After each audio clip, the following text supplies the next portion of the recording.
persembahkan program Santapan Rohani, terjemahan dari Renungan Our Daily Bread.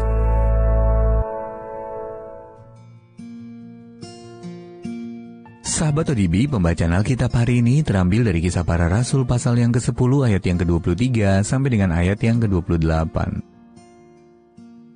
Kisah Para Rasul pasal yang ke-10 ayat yang ke-23 sampai dengan ayat yang ke-28. Ia mempersilakan mereka untuk bermalam di situ. Keesokan harinya ia bangun dan berangkat bersama-sama dengan mereka. Dan beberapa saudara dari Yope menyertai dia. Dan pada hari berikutnya, sampailah mereka di Kaisarea. Kornelius sedang menantikan mereka, dan ia telah memanggil sanak saudaranya dan sahabat-sahabatnya berkumpul.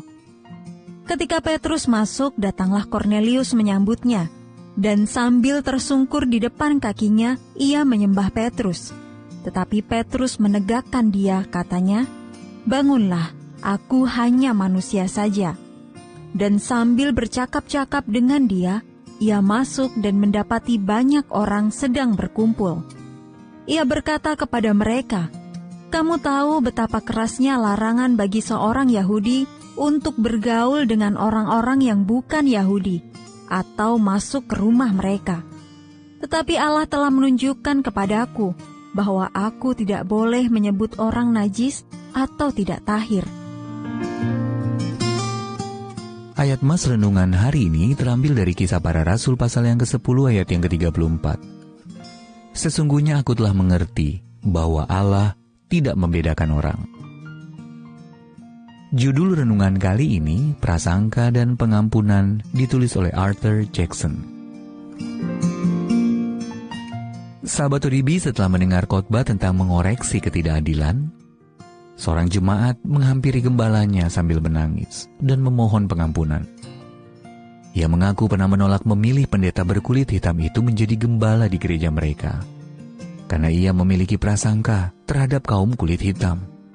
"Saya benar-benar minta maaf, dan saya tidak ingin prasangka dan sifat rasialis yang buruk ini merasuk dalam kehidupan anak-anak saya. Saya tidak memilih Anda dahulu, dan saya keliru." Air mata dan pengakuannya disambut dengan air mata dan pengampunan dari sang pendeta. Seminggu kemudian, seluruh gereja bersuka cita mendengar pria itu bersaksi tentang bagaimana Allah telah bekerja dalam hatinya. Rasul Petrus, seorang murid Yesus dan pemimpin utama di gereja mula-mula, juga harus dikoreksi karena pemahamannya yang salah tentang orang bukan Yahudi. Makan dan minum dengan orang bukan Yahudi yang dianggap tidak tahir merupakan pelanggaran terhadap norma sosial dan aturan keagamaan Yahudi. Petrus berkata, "Kamu tahu betapa kerasnya larangan bagi seorang Yahudi untuk bergaul dengan orang-orang yang bukan Yahudi atau masuk ke rumah mereka." Kisah Para Rasul pasal yang ke-10 ayat yang ke-28. Diperlukan campur tangan Allah yang ajaib untuk meyakinkan Petrus bahwa ia tidak boleh menyebut orang najis atau tidak tahir.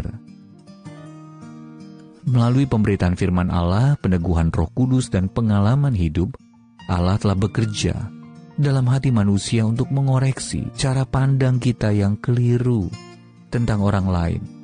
Dia akan menolong kita untuk melihat bahwa Allah tidak membedakan orang.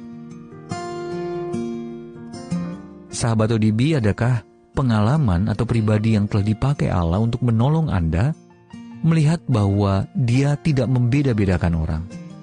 Hal apa saja dalam hidup Anda yang bisa membuat Anda sulit untuk melihat bahwa Allah menerima semua orang?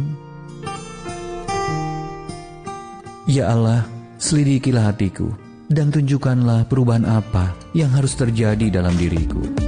Our Daily Bread Ministries, wartakan firman pada dunia. Apakah Anda berminat mendapatkan buku renungan ini dalam bahasa Indonesia, Inggris, atau Mandarin? Atau Anda rindu mendukung pelayanan ini? Hubungi Our Daily Bread Ministries di 021 2902 8950. WhatsApp 0878 7878 9978. Email indonesia@odb.org. Tuhan Yesus memberkati. Let God's word spread.